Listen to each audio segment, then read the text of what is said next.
Singers को royalty जो मिलती है कम है या सही है? We were recognised as vocal instruments, तो ये तो कोई बात नहीं हुई।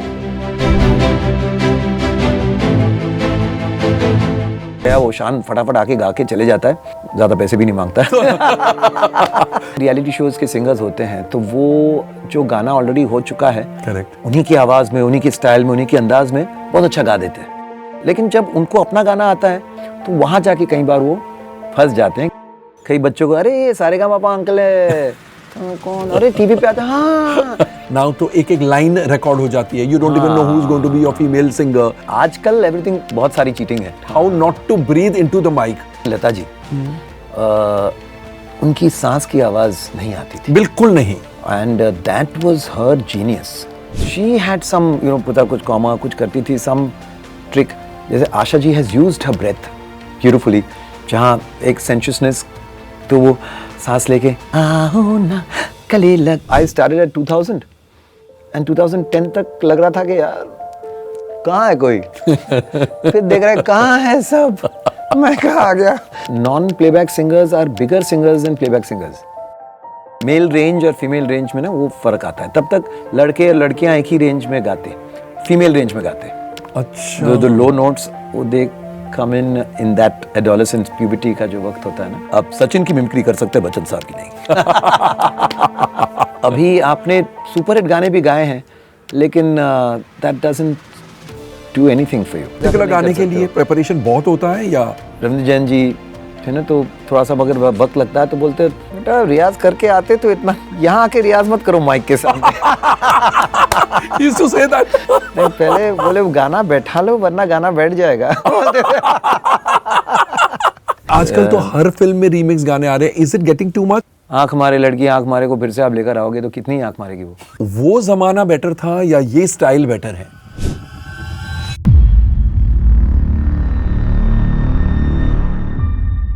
दोस्तों, हमारे आज के जो मेहमान हैं, he is a game changer in more ways than one.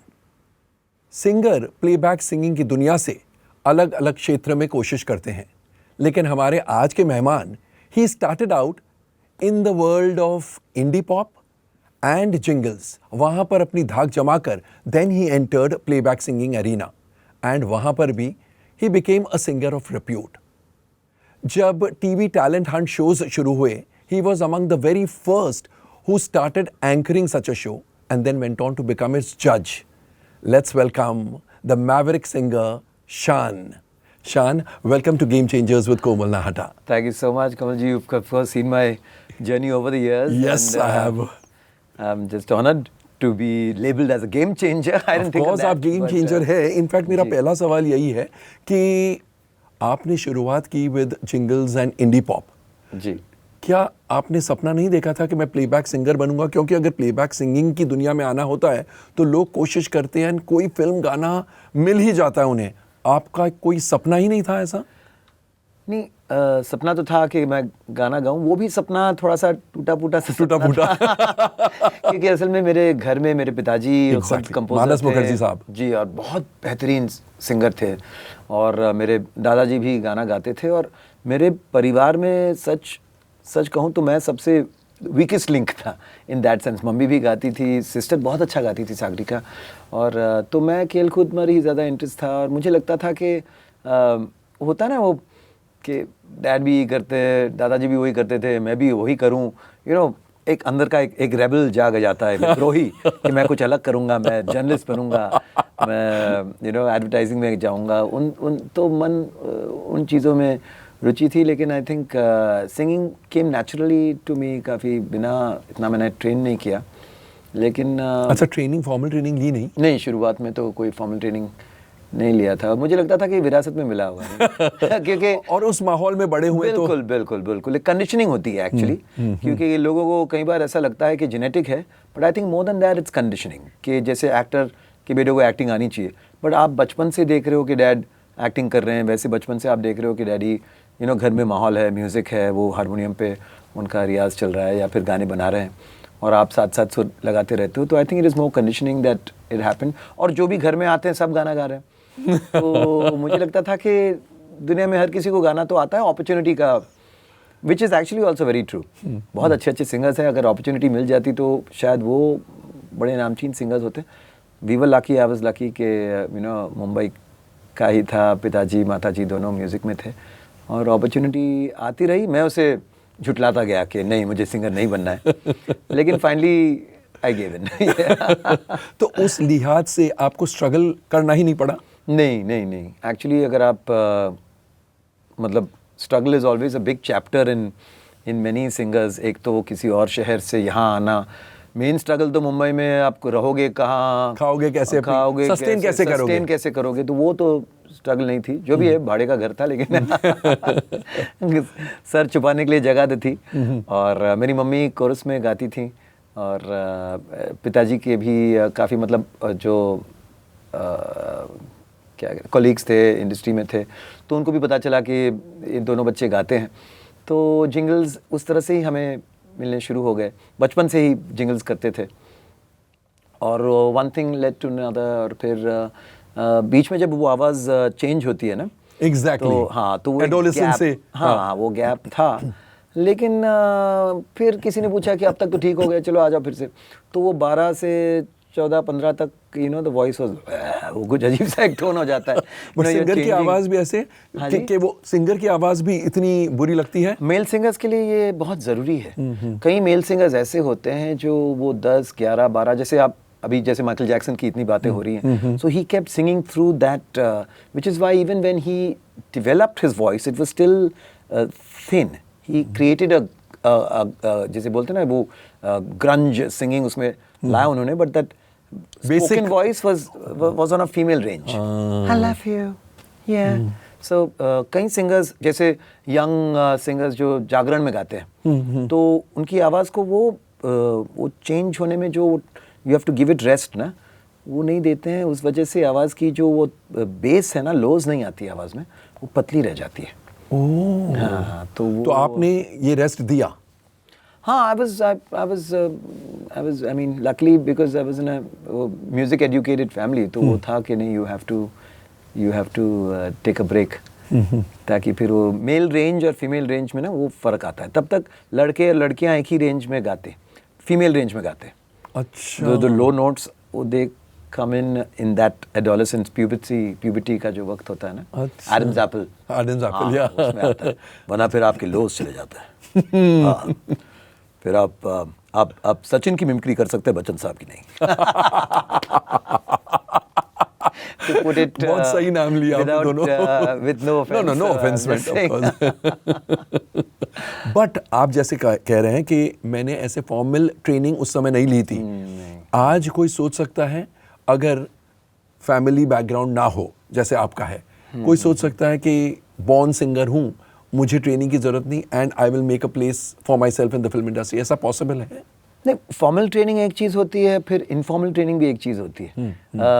Awareness is very important. आपको कॉन्शियसली जब भी आप, जैसे कितने हैं जो रेडियो ट्रेंड थे, सही, यू नो हमारे the greats were radio trend in the sense कि रेडियो में केएल साइगल को सुन रहे हैं, कोई बड़े सिंगर को सुन रहे हैं और फिर उनके साथ वो आवाज़ मिला रहे हैं। उनकी कॉपी करते करते वो ये जगह कैसे लिए थे, उन्होंने ये हरकत कैसे ली, उस चीज़ को आप कॉन्स्टेंटली आप करते करते आप बन जाते हो, you know, a great singer in your own right, like we been told by the greats of, you know, Mukesh ji, correct, Kishore Kumar साहब।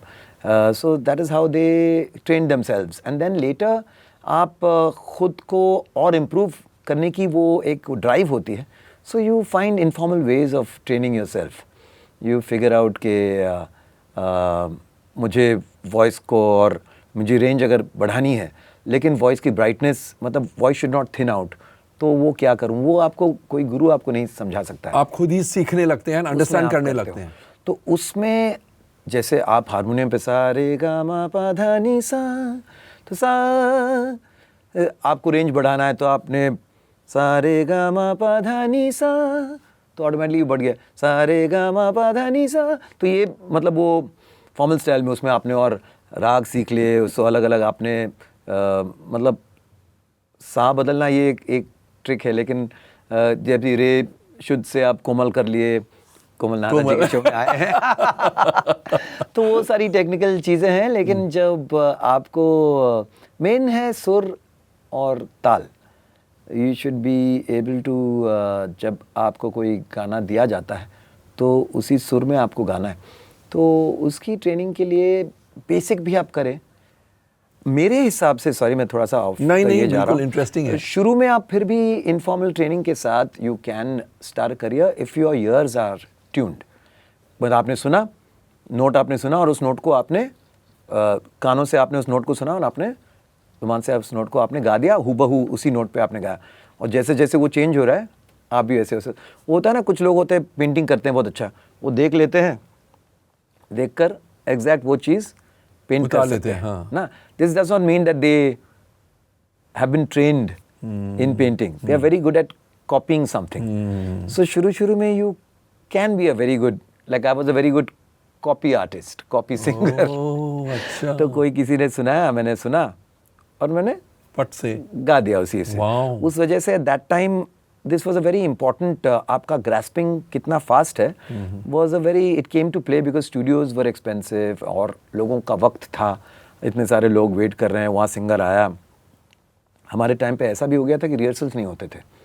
बाय द अर्ली 2000s ये ओनली फ्यू जो सीनियर कंपोजर्स थे ना, they still believed in that style के, नहीं पहले घर आओ, अनु जी है या जतिन ललित जी हैं जो पहले रिहर्सल्स करवाएंगे, फिर बिकॉज 90s तक वो ट्रेंड था। आई थिंक सानुदा लोग जब इतने बिजी हो गए ना, तो बोले अरे सीधा स्टूडियो में मिलते हैं, तो वो फिर then that became a thing, norm कि वहाँ आओ, गाना लिखो, सुनो, गाओ, हारमोनियम पे भी नहीं बैठने की टाइम है। तो that luckily for the singers at that time that was a very important, एक ज़रूरी थी वो कि आप आओ, आपने गाना सुना, अच्छा रोमांटिक गाना है, अच्छा हीरो सो एंड सो है, अच्छा ये मूड है, ये सिचुएशन है, चलो ठीक है, और हम जाके गा देते थे। जो जल्दी गा जाए सेकंड टाइम फिर उसको बुलाओ, यार वो शान फटाफट आके गा के चले जाता है, ज़्यादा नखरे ड्रामे भी नहीं है, हाँ ज़्यादा पैसे भी नहीं मांगता तो उसको ज़्यादा कितना अच्छा गाया या क्या कमाल कर दिया, that was not so much the measuring factor कि केम डिलीवर्ड लेफ्ट, अच्छा है बुला लो यार। So I think I had that advantage to my side कि आज थोड़ा लेट पहुंचा हूँ, लेकिन otherwise I had get there on time, finish the job in about an hour at the most. उसको लिखना, सीखना, गा के चले जाओ। ग्रास्पिंग कैपेसिटी बहुत अच्छी है। वो शायद इस वजह से भी थी कि इससे पहले कि हम फिल्मी गाने किए, एक माइक फ्राइट चले गया था because I was doing non film, मतलब अपना जो भी इंडी पॉप का चल रहा था, और उससे क्या हुआ था कि confidence of singing a brand new song आ गया था। वेरी जैसे रियलिटी शोज़ के सिंगर्स होते हैं, तो वो जो गाना ऑलरेडी हो चुका है, करेक्ट, उन्हीं की आवाज़ में, उन्हीं के स्टाइल में, उन्हीं के अंदाज में बहुत अच्छा गा देते हैं, तो उनको अच्छे पॉइंट्स आ जाते हैं। अरे क्या गाया यार, इसने तो ऐसा गाया जैसा लग रहा था कि उदित जी खुद गा रहे हैं, वाह वेरी नाइस वेरी नाइस।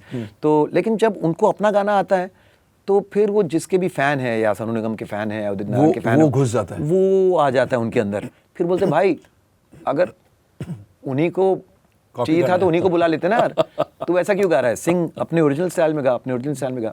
तो वहाँ जाके कई बार वो फंस जाते हैं कि they are not being able to imagine the song in their own voice और in their own personality. Correct. So वो लकली चूंकि थोड़ा सा वो इंडी पॉप, मतलब you know not just your personality in the audio video में भी, हम वीडियो यू नो विजुअल्स में भी आते थे। सो अपनी एक फ्लेयर, पर्सनैलिटी, फ्लैम्बॉयंस वो ऑलरेडी थी, क्या हीरो है तो हीरो इस तरह से गाएगा, तो यू नो एक अपनी एक इंटरप्रिटेशन बनती थी गाने में। So that also was very helpful. And that becomes your distinguishing feature? Yes, of course, of course, of course. Otherwise, you know, that's why एक बात है कि देखिए, मतलब सिंगर्स बेहतरीन कमाल के हैं, लेकिन एक यूनिक आवाज़ जो, जैसे अगर कोई गाना गाता हूँ तो लोग बोलते हैं यार, मतलब ये लोग कहते हैं, मैं नहीं कहता कि you can very easily recognize my voice.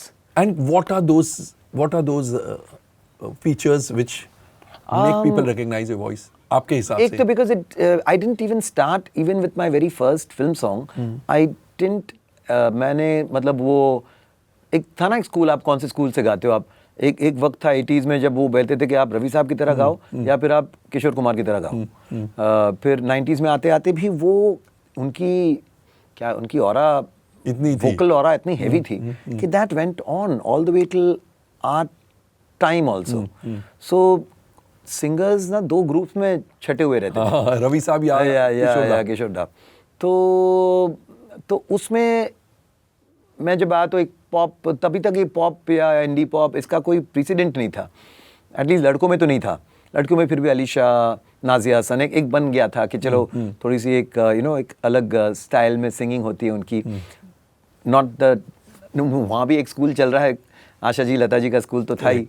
तो this was the new thing. तो हम लोग चूंकि पॉप से आए थे, we came with a new style. तो एक तरफ से एडवांटेज तो था कि I had a very unique take because of my pop singing influence getting into the playback. लेकिन वेरी अर्ली सिंगिंग प्लेबैक भी मुझको एक अच्छी लेसन मिली कि प्लेबैक सिंगिंग की जो सिंगिंग होती है वो अलग होनी चाहिए पॉप सिंगिंग से। मैं आपको एक छोटा सा एक कहानी बताता हूँ कि कैसे हुआ।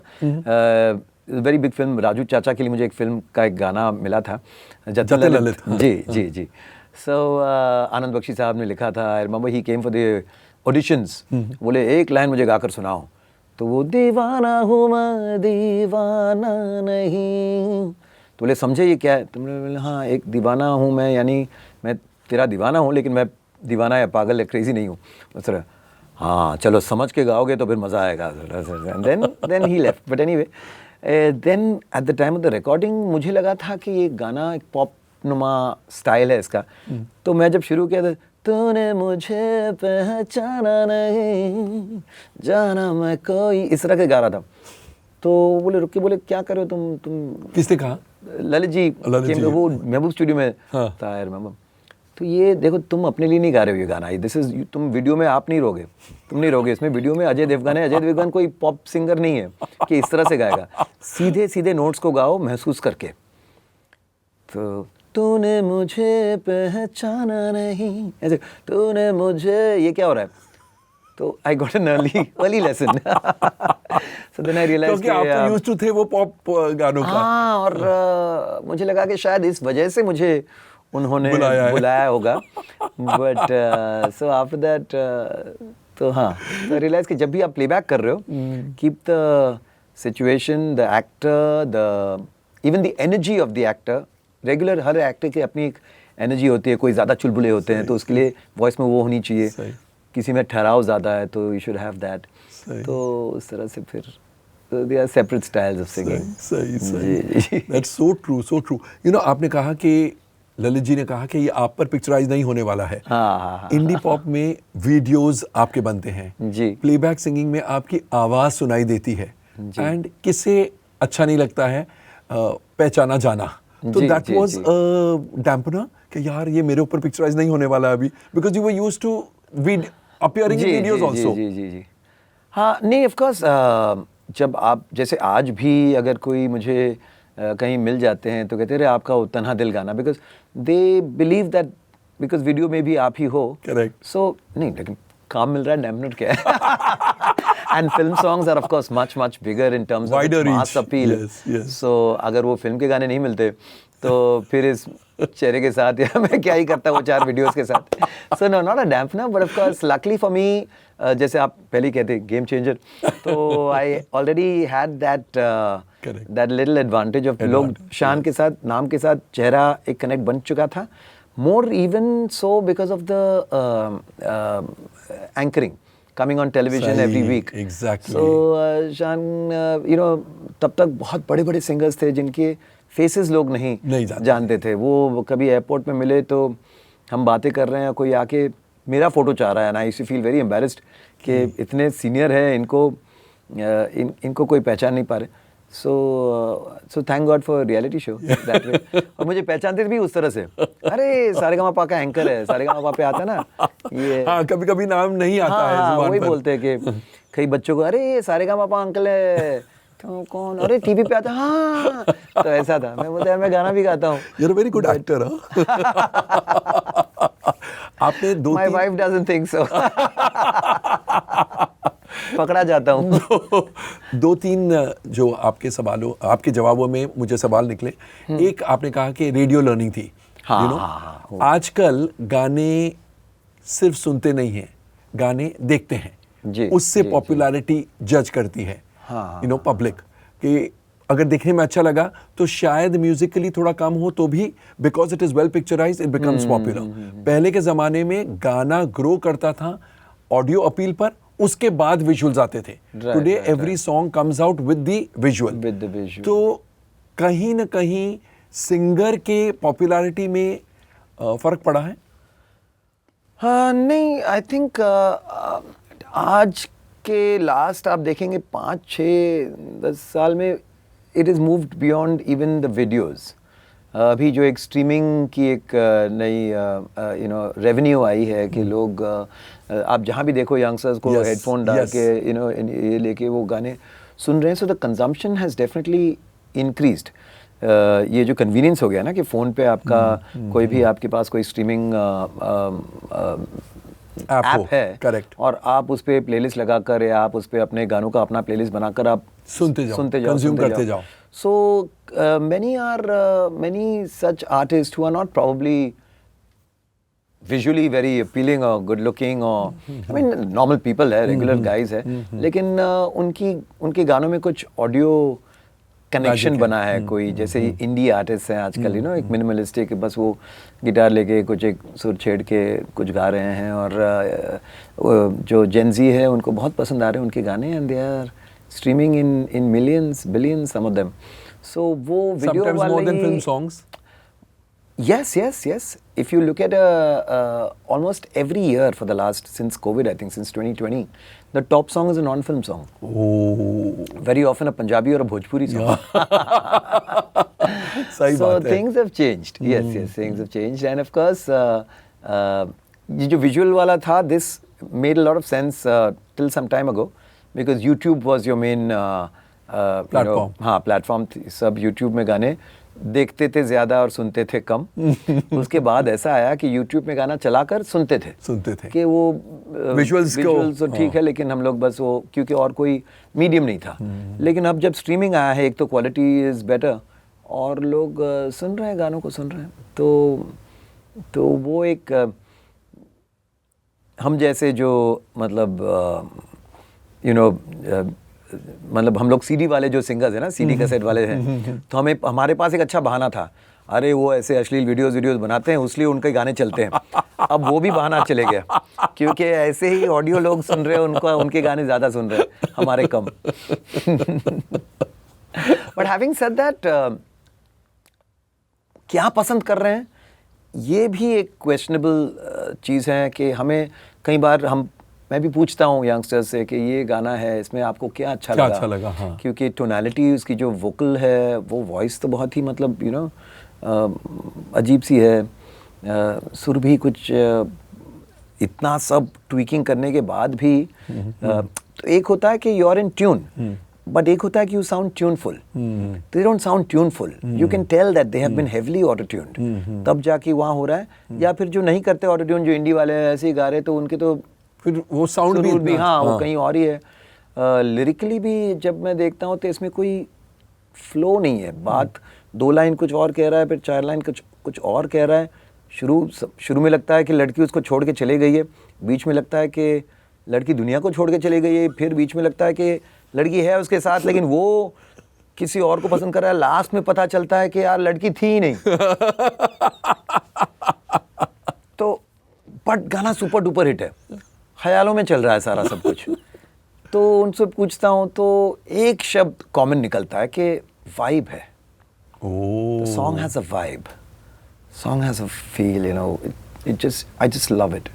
तो I don't think vibe is the catchword. Yeah, they don't analyze it much, but अब वो वाइब या वो एक्स फैक्टर क्या है, उसे ढूंढना बहुत मुश्किल है। It appeals to them, and it appeals to them. There is something honest maybe about the voice, something that is very relatable.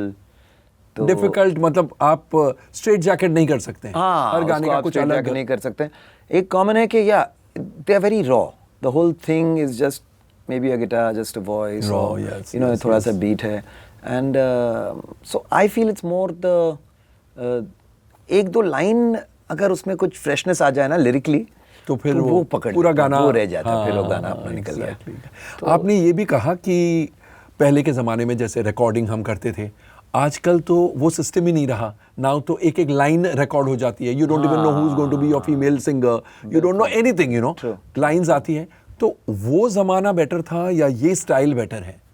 अब दूसरी बात ये भी है कि वो स्टूडियो टाइम वाला वो भी निकल गया है, वो रिस्ट्रिक्शन भी निकल गया है कि घर के स्टूडियोज में है, सारे कंपोजर्स के पास अपनी स्टूडियो, आप पे आओ, वो इंजीनियर के साथ आप बैठो, घंटों गाते रहो, फिर से दोहराओ, फिर से गाओ, जब तक you know you are not satisfied, keep going for it. So that's a good thing that you know कई बार मैं गाने सुनता हूँ जो मैंने पहले गाए हैं, लगता था कि और वक्त मिलता है शायद मैं और इन्वॉल्व होके गाता। ऐसा लगता है? तो हाँ, मैंने तभी ऐसे ऊपर से बस गा दिया गाने को, थोड़ा सा और मज़े लेके गाता तो शायद बात और अच्छी बनती, जो कि आजकल you know they take a lot of time to sing a song. वो एक चीज़ है। फिर हाँ, आप जो तोड़ के गाते हो, वो इट इज़ ऑल अबाउट, जैसे अगर मैं थोड़ा सा टेक्निकल है, लेकिन अगर मैं तोड़ के भी गा रहा हूँ, लेकिन आपको पता नहीं चलेगा कि ये काट के गा रहा हूँ, because I will sing the tail of the previous line and flow into the next line. I will make sure कि अगर मैं बिना ब्रेक करके गाता तो मेरी सांस यहाँ रुकती, तो उस हिसाब से मेरी सांस वहाँ रुकनी चाहिए, ताकि जब आप कोई सुने तो लगे कि ये नेचुरली गा रहा है। और मैनी सिंगर्स अप्लाई दैट। अब मैनी सिंगर्स ऐसे हैं कि वो हाइजीन नहीं रखते, तो पूरा लाइन गाते हैं, नेक्स्ट लाइन जब गाते हैं आपको जिसकी आवाज़, जिसको कान है, वो पता ही सकता है कि ये तो पंच हुआ या हम दो बात भी कर रहे हैं तो सॉरी दो लाइन के बीच में हम सांस लेंगे ना, तो इमेजिन कि हम बात कर रहे हैं और दो लाइन के बीच में हम सांस नहीं लेते हैं, तो वो पकड़ा जाएगा ना कि ये कैसे हो रहा है। एग्जैक्टली। और हर आदमी तो ब्रेथलेस नहीं हो सकता है। हाँ, नहीं, of course, that was a class apart. Yes, but that was also technical. That was also done that way. But it became such a rage. Yeah. अच्छा, कुछ गानों में जावेद साहब आइडिया कि ऐसा करते हैं, and of course and then he did it so wonderfully. वो तो अपना आइडिया डालकर शंकर महादेवन पर वो निकल गए, and then Shankar Mahadevan has to perform this live everywhere. बोले यार मैं, but he does it beautifully. He's too good. You know, अच्छा, मुझे ये हमेशा ऐसे लगता है, it's nice that ये सवाल मेरे जहन में अभी आया। कुछ गानों में द सिंगर वो ब्रेथ की आवाज आती है, और कुछ गानों में कैमोफ्लेज होके बिल्कुल नहीं आती है। You know, you all know how not to breathe into the mic. What is right और व्हाट इज रॉन्ग? नहीं, this was a thing that जैसे लता जी,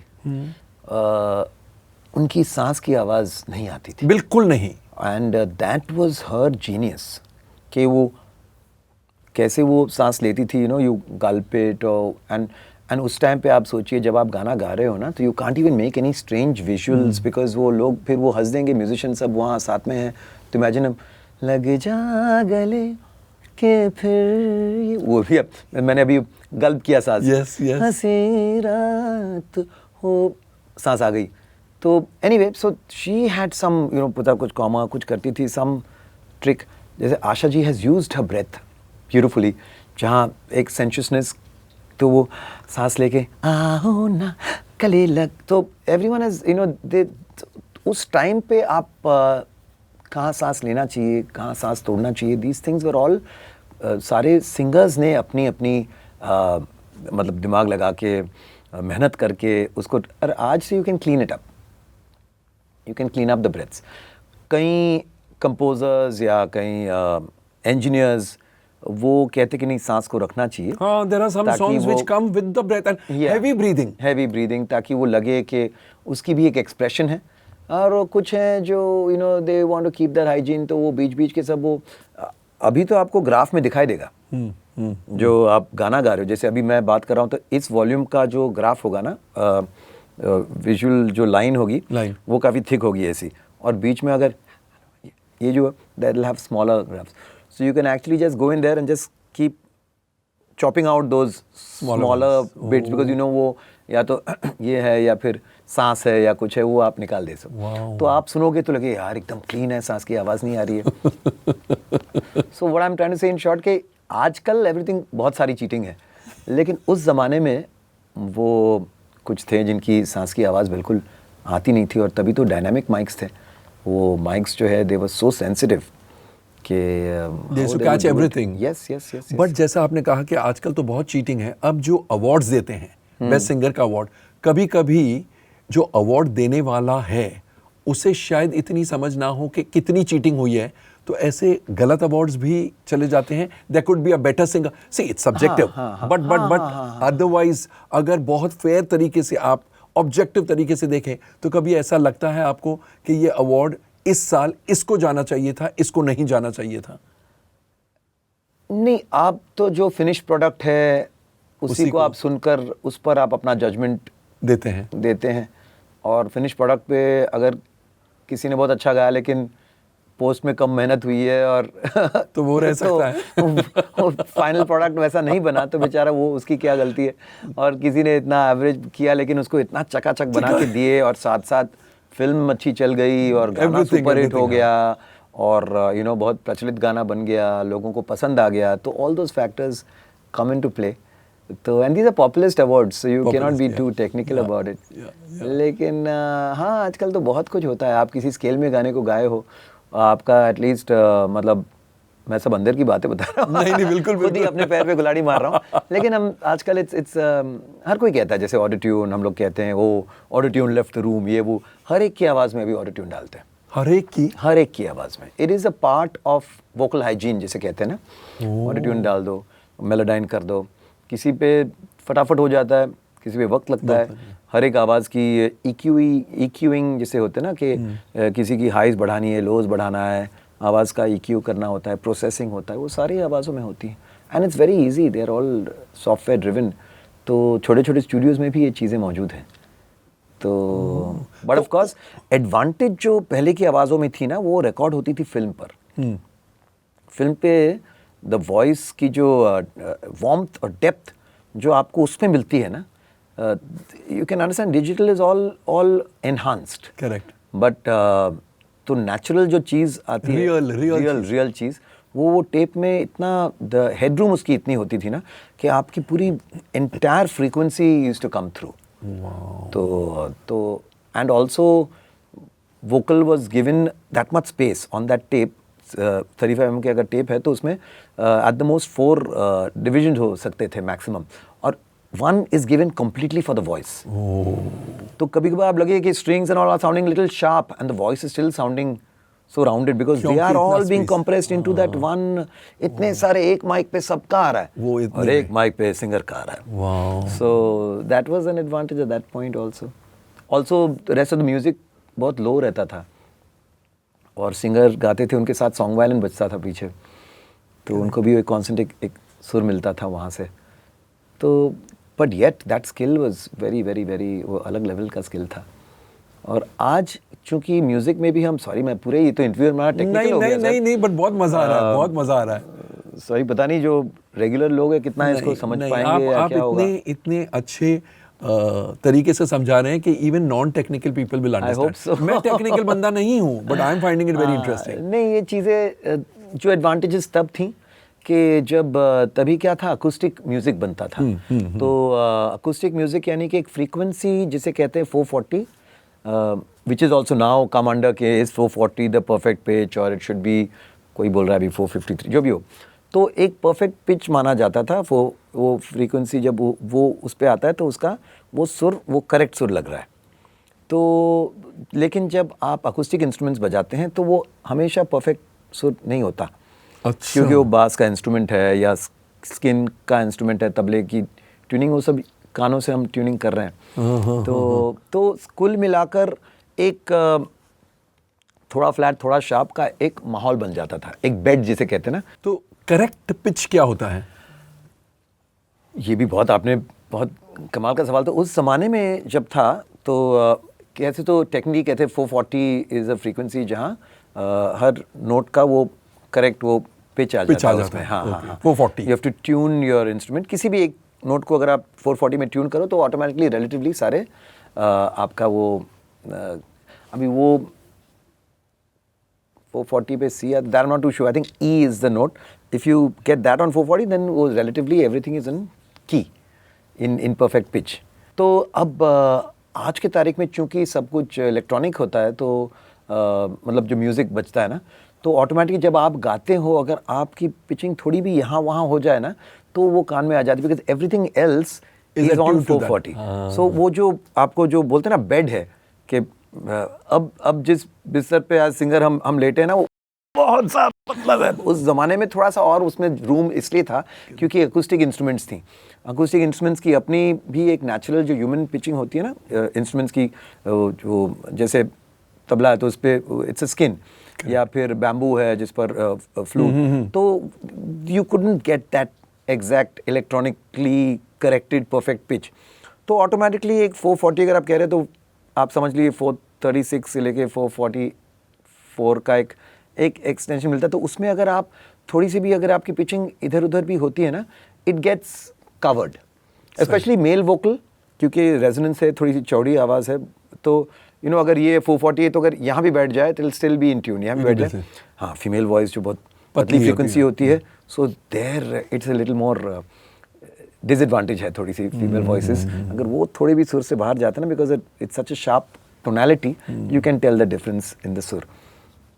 तो चलिए ये बातों बातों में ये एक अलग बात आ गई। लेकिन तो उस ज़माने में चूंकि वो एक थोड़ी सी एडवांटेज भी थी, लेकिन अब तो पूरा एडवांटेज है, क्योंकि आप कुछ भी गा दो वो आपको पिचिंग करके ऑटो ट्यून में या फिर वो सब कुछ मैन्युअली आपको 440 में ले आते हैं।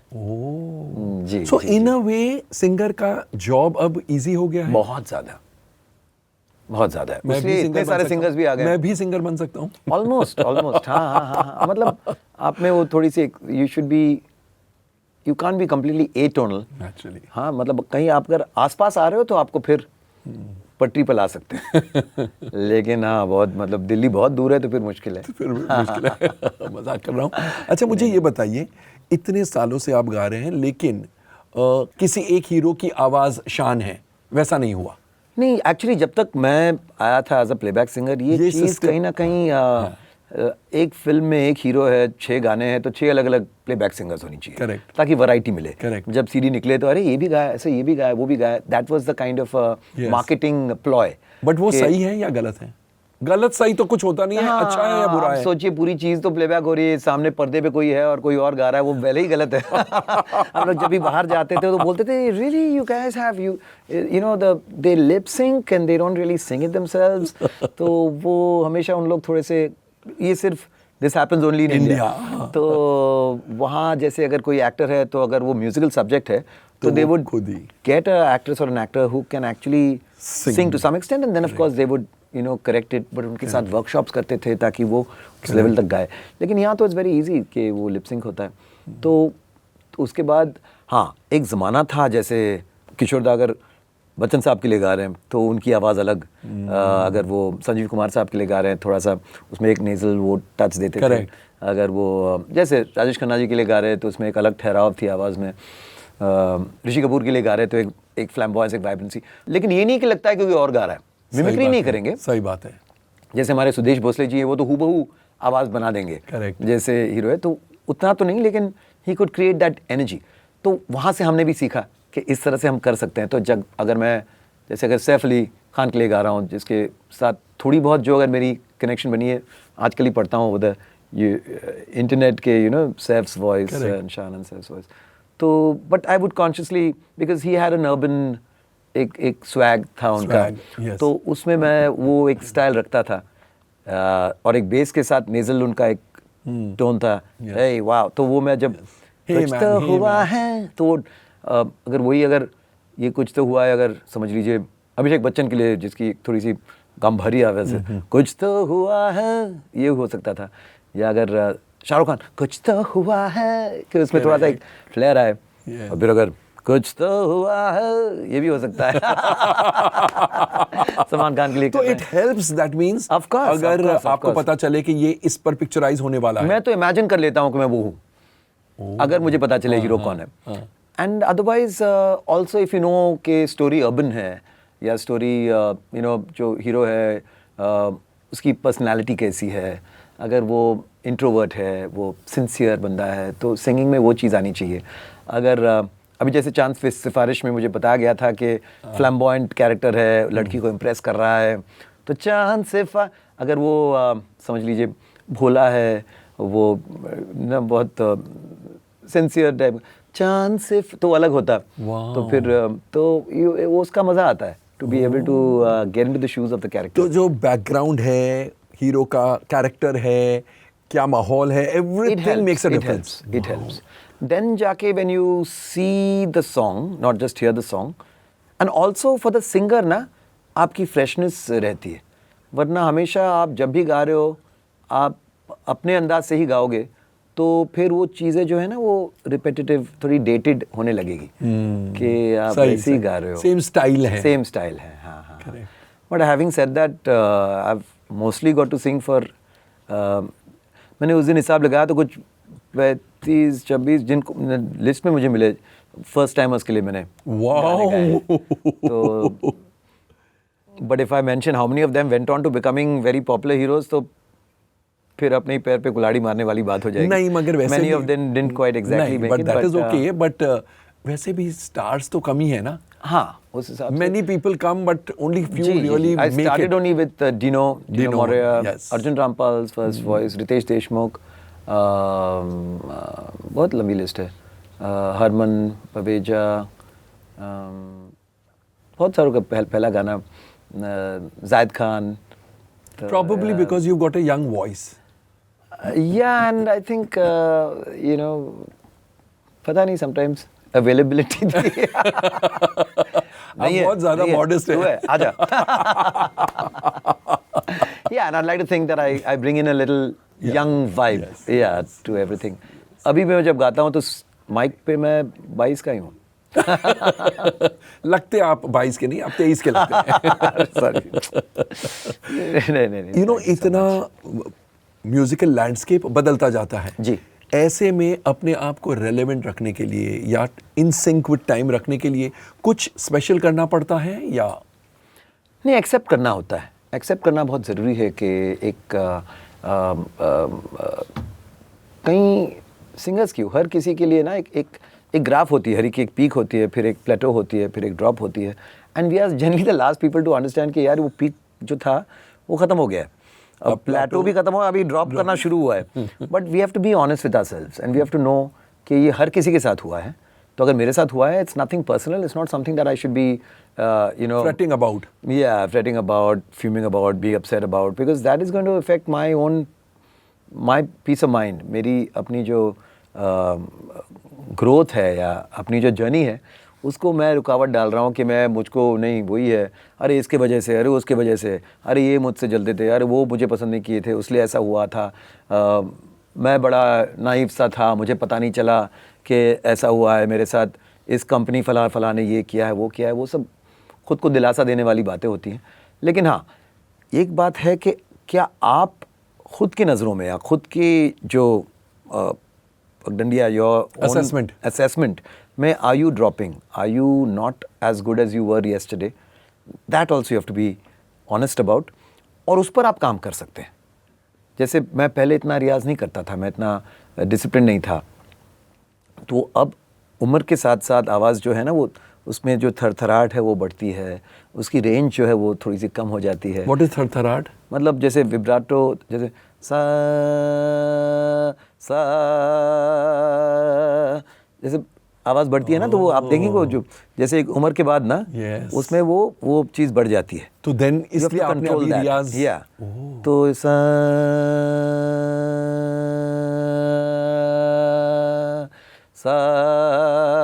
जैसा हुआ उसको कंट्रोल करो। ज़रूरत पड़े तो कर सकते हैं, बोले कि नहीं हमारे हीरो जरे बुजुर्ग है उसके लिए आप गाओ, तो फिर कर सकता हूँ, हीरो यंग है तो होना चाहिए। तो that much control you should have in your voice, but these things happen with age, it's a muscle and the muscle is going to start getting tighter, it's going to start getting weaker. Correct. तो तब रियाज तब काम आता है। देखिए जो रियाजी singers हैं, आशा जी आप देखिए till 92 she was singing so beautifully, क्योंकि रोज़ उनका डिसिप्लिन था, वो रियाज करती थी। हरिहरन जी आज भी ऐसे गाते हैं कि वाओ, मतलब रेंज कहें ये, सो वो अब काम आ रहा है। जो that was an investment, that was the investment जो आजीवन आप गाते रहो। यशदास जी अभी भी गाते हैं काफ़ी, यू नो। सो हाँ, रेंज, कहीं ना कहीं उस चीज़ को भी जितना आप पकड़ के रख सकते हो till a certain age, you should. If you let go then deterioration बहुत जल्दी आ जाता है. जल्दी आ जाता है. हाँ, तो वो चीज़ें जो आपके हाथ में आप करो, अपने कंट्रोल में जो आप करो. अभी भी मुझे स्टेज शोज़ करते हैं, आई परफॉर्म 3-3 घंटे, उसमें नाच कूद के, but I am not breathless, I am still being able to sing. तो वो मेरे कंट्रोल में है, वो चीज़ें मैं करूँगा. जिस दिन वो नहीं हो पा रहा है, I am happy to hang my boots. I don't want to make a कभी होगा ही नहीं वो. Make a fool of myself कभी होगा पब्लिकली नहीं, कि कभी लोग होगा अरे यार बूढ़ा वो क्या कर रहा है, चल यार उतर स्टेज से. यू कैन टेल लोग ऐसे कमेंट्स दे रहे हैं, मुझे वो नहीं चाहिए. नहीं, भगवान करे कभी हो ना. नहीं. परहेज भी रखना पड़ता है बिकॉज ऑफ योर वॉइस. नहीं, क्या of नहीं course, खाते, of क्या course. नहीं पीते आप?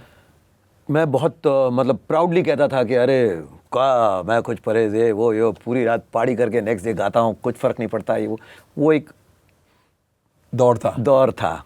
वो भी एक दौर था, ये भी एक दौर है. वो भी कोई और था, ये भी कोई और है.